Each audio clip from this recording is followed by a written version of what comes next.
So, welcome back. Today, we are going to talk about a new topic which is time travel. Well, before that, we will first discuss what time actually is. Well, time is nothing but the fourth dimension. We all know about three dimensions: length, breadth, height. But the time in the physics field, time is considered to be the fourth dimension. But do we actually know about time? Well, not yet. Well, we haven't even get a 1% knowledge of time. No, we haven't even get that. So, as you all know that we don't even know what time actually is. So before that, let's first discuss what are those third dimension. What are those three dimensions are? So number one dimension is x-axis. That means the length. That means if I'm moving forward or backward. This is my x direction. The x dimension or the one dimension. I can move either forward or backward. That's basically one dimension. Let's talk about the second dimension, which is breadth, or which is the z-axis. That means I can move sideways also. I can move right. Well, I don't even have this space. So, but consider it this way, that I can move right or I can move left. I can move right and left. Again right. Well, yeah. Well, that means I can freely move in the first dimension, in the one dimension, x-axis, and I can freely move in the second direction, in the second dimension, that is right or left. Well, there is also third dimension, the third dimension, which is y-axis. That means I can move up, not this way, but yeah, I can jump. That is basically jumping I do. So that's basically the third dimension. That's basically my movement, my free movement in all of the three dimension. Now that's all about three dimension, and that is why we say that this everything, this comb, this bottle of scents, this light, this me, myself, this mirror, are all just a part of third dimension, the three dimensions. But do we actually know about the fourth dimension? Or is there any fourth dimension? Well, let's seek an answer for it. Well, according to physics, there is also a fourth dimension, which is called time. Time is the fourth dimension.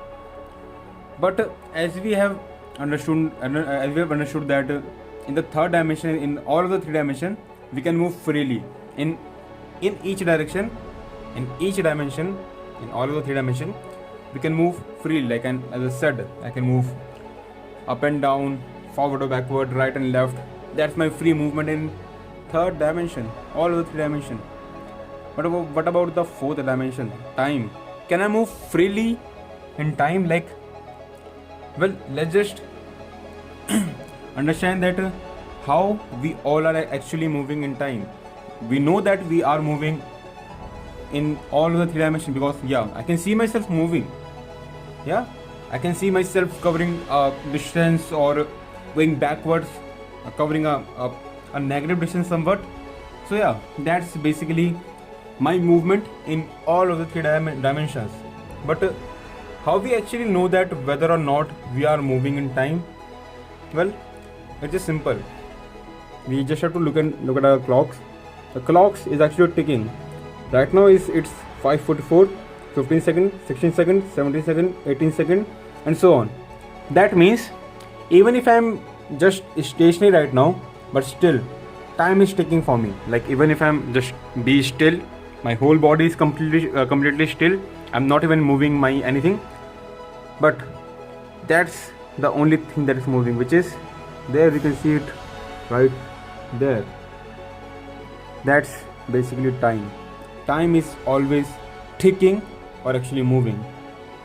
So we have to first look into this fact that in the three dimension, in all of the three dimension, it's the dimension that remains stationary at every point.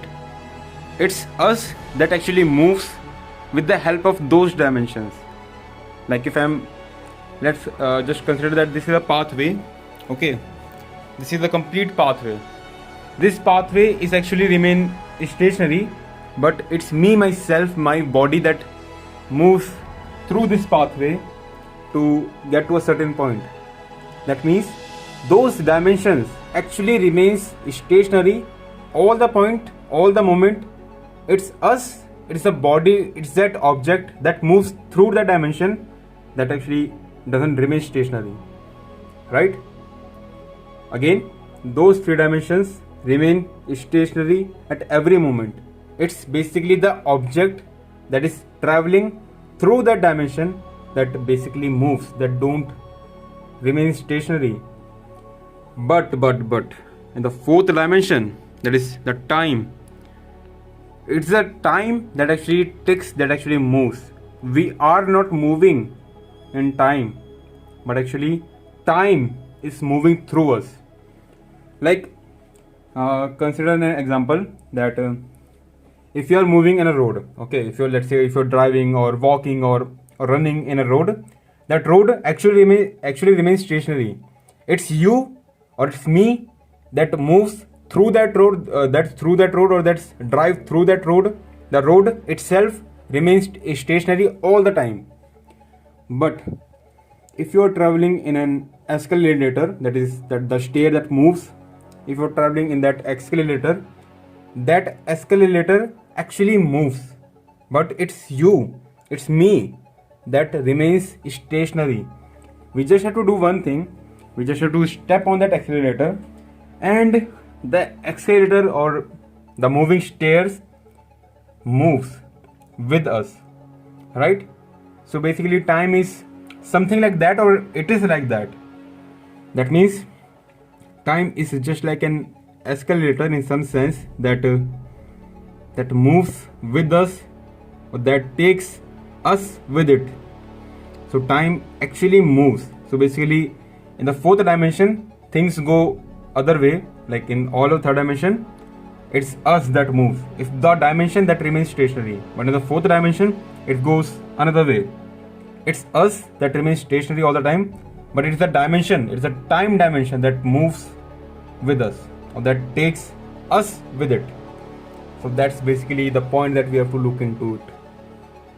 So yeah, that's the fourth dimension, that's the time basically.